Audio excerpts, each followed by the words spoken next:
What's going on, guys? Today we're going to be talking about one of the first questions that anyone who's about to build a solar system will ask. How much is it going to cost me?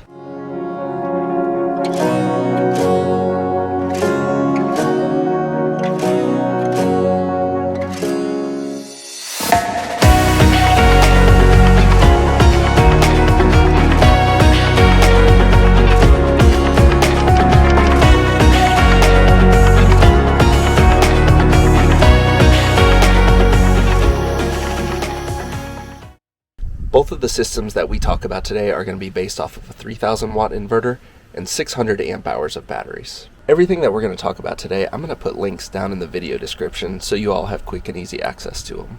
It's kind of cold out here, so let's head inside the RV. I'll sit down at the computer and we'll walk through this together. As I'm sure most of you know, the cost can vary pretty significantly based on what equipment you want to put into your system. What batteries, what charge controllers, even down to what panels you want to put in your system. So I'm going to walk you through what our system would cost if we were to build it today, which it would be cheaper than when I built it.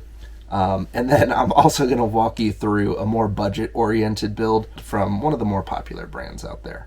Before we get into this, throw a comment down below. Let me know if you have solar yet, if you don't have solar. And if you do have solar, let me know what kind of system you've built. Quick disclaimer, the pricing that I show you in this video could change very rapidly. Just last week I was starting to prepare for this video and some of the prices have changed. So just know that going into the video, that we're gonna get more of a ballpark estimate of how much these cost. First, let's talk about the fixed costs.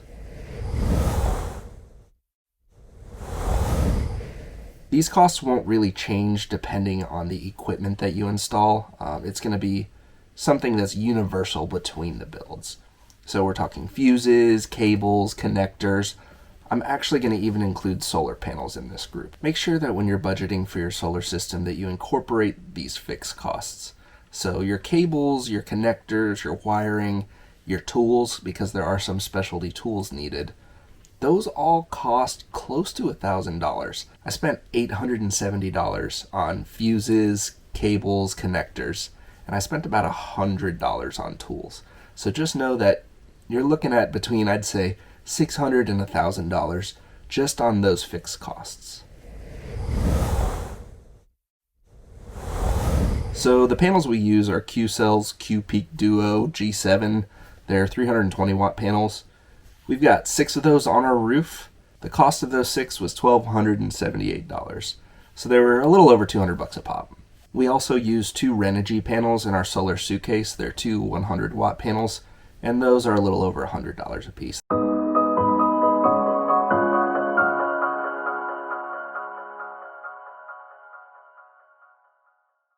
So let's go ahead and get the sticker shock out of the way. Let's talk about batteries. So in our system, we have Battleborn batteries. We have 6 100 amp hour batteries. And I paid a little bit more than what they cost now. The current cost as of this video is around $800. So we've got $4,800 in batteries. Don't worry though, you can absolutely do this cheaper.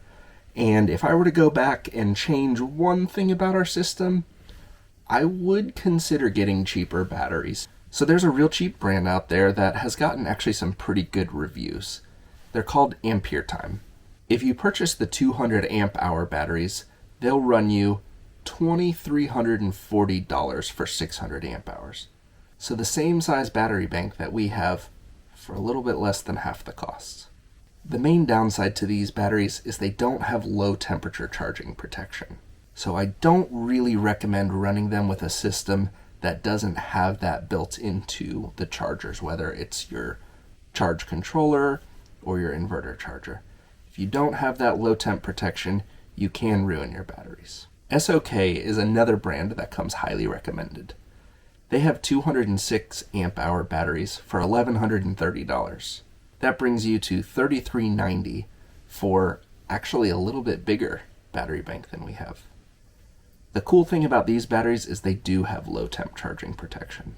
The budget brand that I'm going to be mostly talking about today in the video is Renogy.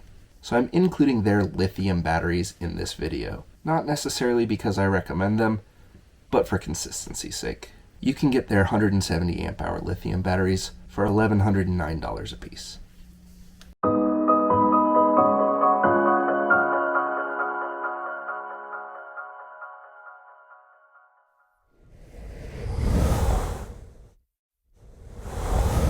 We have a 50 amp RV, so for our inverter charger, we chose the Victron Multi-Plus 2. This will run you $1,570 right now. The original Multi-Plus, the 30 amp version, will run you $1,285. So depending on the RV that you have, you would choose one or the other. The Renogy option in this category is a little bit limited. They have a 3,000 watt inverter charger, however, I don't believe it has split phase, so it's not really meant for 50 amp RVs. If you want to be able to run split phase because you have a 50 amp RV, you're going to need to look at the Go Power offerings or the MagnaSign offerings. Even if you're choosing a budget setup, this is one that I absolutely would not skimp on. I would definitely go with the Victron equipment.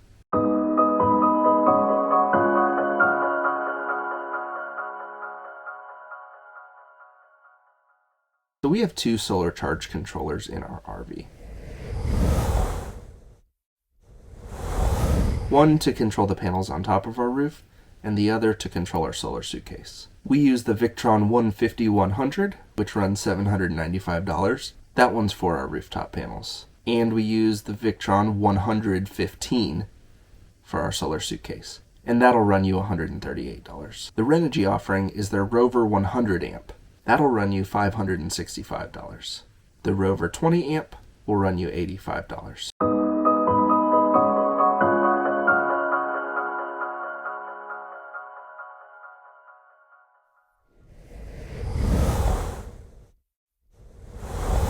The Servo GX is the communication hub for the Victron equipment. This has actually seen a pretty significant price jump recently. I think we paid around $250 for it, but right now it costs $323.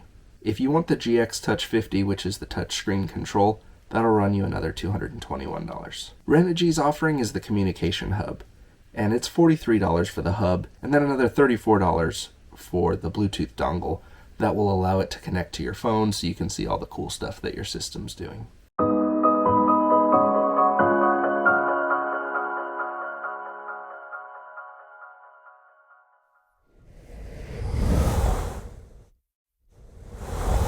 The Victron Smart Shunt will run you $131. This is your fuel gauge for your batteries. And the Renogy 500 amp shunt will run you $85.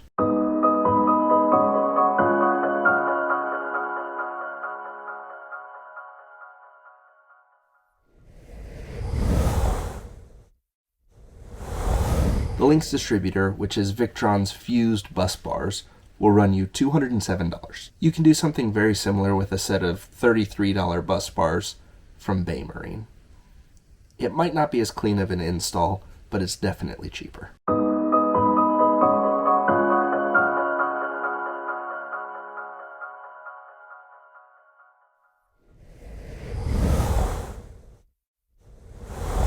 Total costs, including all the fixed costs for our system, is $10,639. For the budget system, you're looking at about half that, $5,340. You could definitely do a cheaper system if you were to choose to do the cheaper batteries with the Victron equipment. You'd be running about $8,000, which is a little easier on the wallet. Also, one last thing, just know that the cost that you're seeing in this video does not include installation. Now, I installed our entire system myself, so I had zero labor costs. If you choose to have someone install it for you, plan on a couple $1,000s on top of the cost of the components. Let us know in the comments below what you thought of this video. If you have any questions, of course, please feel free to reach out. I'd be happy to help as much as I can. If you all have any ideas of what you'd like to see next, if you want to see more solar videos, let me know what you want to see. I'd be happy to make them. It's like my favorite thing in the world to talk about. I hope you all have a good one. See you next time.